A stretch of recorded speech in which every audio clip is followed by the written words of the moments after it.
A lot of daily life is shaped by how we get around, even if we don't really think about it. So today, I'm taking you along on a long Seattle bus ride to share some practical public transit tips and what commuting here actually feels like. Then we're heading to the Museum of Flight to spend some time with the history, innovation, and stories behind travel on a much bigger scale. Today we're making our way across Seattle by bus, which honestly feels like one of the best ways to see the city while getting from point A to point B. This first bus is way more crowded than I expected for a weekday afternoon, so I'm heading toward the back to find a seat. Normally, I like sitting closer to the front near the driver or by the doors, especially as a solo female commuting, just because it helps me stay a little more aware of what's going on around me. But for shorter rides through neighborhoods I'm familiar with, the back is usually fine. Since I've only been living in Seattle for a few months, I still rely pretty heavily on Google Maps to track my route and make sure I don't miss my stop. Now it's time to transfer onto another bus, and thankfully this one stops right here too, so no extra walking in between. On a good day like today, the wait isn't bad at all.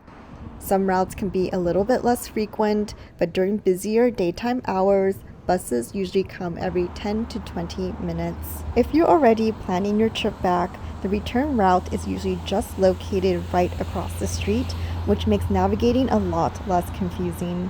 Another helpful thing about Seattle Transit is that your fare includes unlimited transfers between buses and the light rail within a 2-hour window, so switching routes is easy without paying again. I usually pay with my Orca card, but Seattle buses also make it really easy to tap and pay straight from your phone now, which is nice if you're new here or just visiting. The second route covers a lot more ground, so you get a little glimpse into different parts of Seattle along the way. Right now, we're passing through Queen Anne, home to Seattle Center, and soon enough, we've made our way to Belltown, a super walkable and vibrant part of the city that unfortunately has gotten a bit rough in some parts in recent years.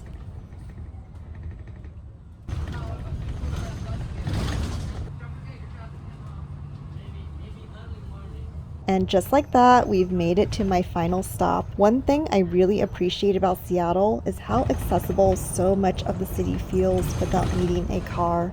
Whether you're commuting to work, exploring a new neighborhood, or just running errands, public transit makes getting around surprisingly manageable. It definitely comes with a bit of a learning curve at first, figuring out routes, transfers, and timing everything correctly. But once you get familiar with the system, it becomes such a practical and budget-friendly way to move through the city and experience more of what Seattle has to offer.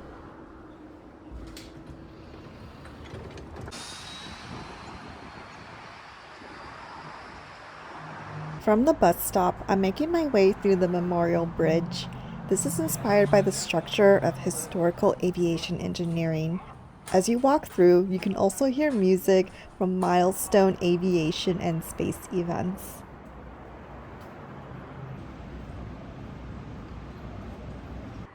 Our first stop was at the T.A. Wilson Great Gallery. This part of the museum was such an incredible space to showcase all of these planes. The glass and architecture really lended to the airiness and sense of flight.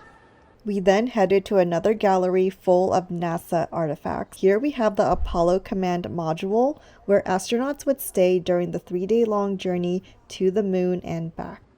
Some exhibits also had fun, interactive guides where you could explore digitally and learn even more. On our way back to the Great Gallery, we decided to check out a commercial airplane that they actually let you walk through. Even though I've been flying since I was a baby, walking through the seating area of a commercial aircraft here feels surprisingly different.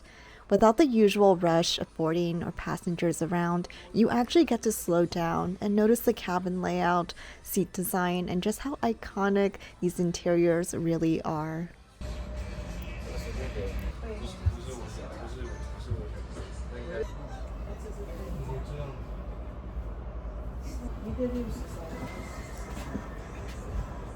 We're back in the Great Gallery, wandering around, and it's so fascinating to see all of these aircrafts, all from the first century of flight. And here we have the Vought Crusader, the first fighter jet to fly over 1,000 miles per hour back in 1956.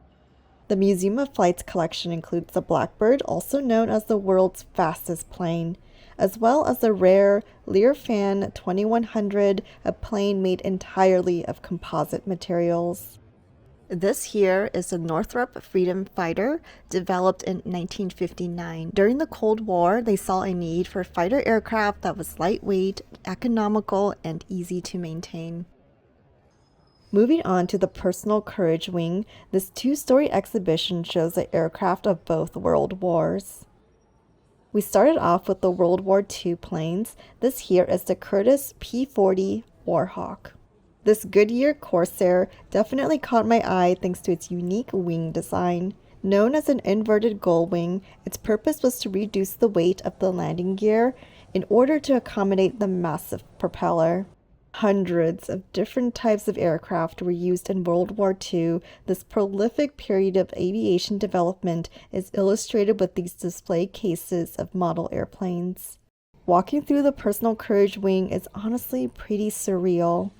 Seeing these aircraft up so close, it's hard not to feel a sense of disbelief at just how innovative wartime engineering had to be. The sheer scale, variety, and completely different designs on display really put into perspective how quickly aviation evolved under pressure.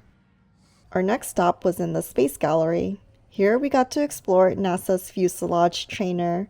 This is where astronauts are trained for emergency situations, galley operation, and in-flight maintenance, just to name a few examples. It usually takes more than a year and over 100 hours of training for astronauts before they head out on their mission.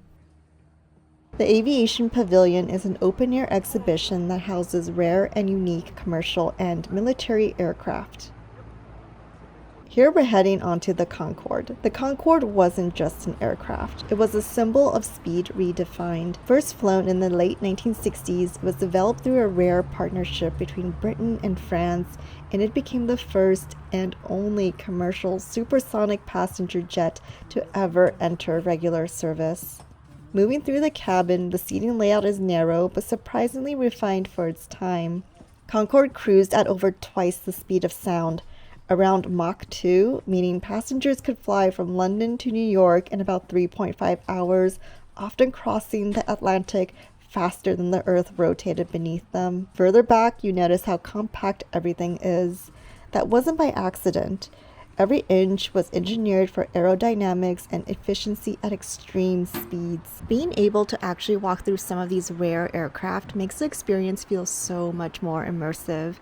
It turns the museum into something interactive, memorable, and way more engaging than just viewing planes from a distance. Also known as Air Force One, this was the first jet to serve as a presidential transport, marking a major shift in how leaders of the United States traveled the world. Now moving toward the front of the aircraft, you enter the cockpit, where everything is driven by analog systems and early jet-era engineering. Rows of mechanical gauges, dials, and switches fill the panel, reflecting a time before digital avionics. Navigation and communication required precision and constant attention from the crew, often relying on radio contact over long distances rather than the satellite systems we use today. Just behind the cockpit is the forward section of the cabin where the environment transitions from flight operations into executive space.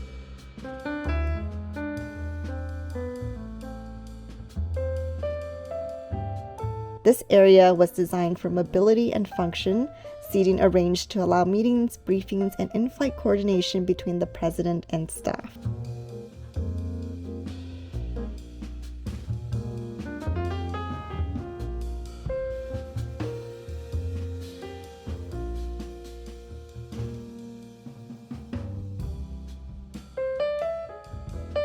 As you continue deeper into the aircraft, you reach the main conference and dining area. This space served as a flying office and meeting room where decisions could be made while crossing oceans.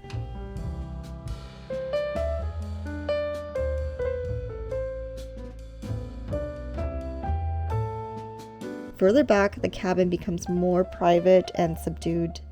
Here you'll find a lounge space for advisors and crew rest areas designed to support long-duration travel without modern comforts like in-flight entertainment systems or advanced sleeping pods.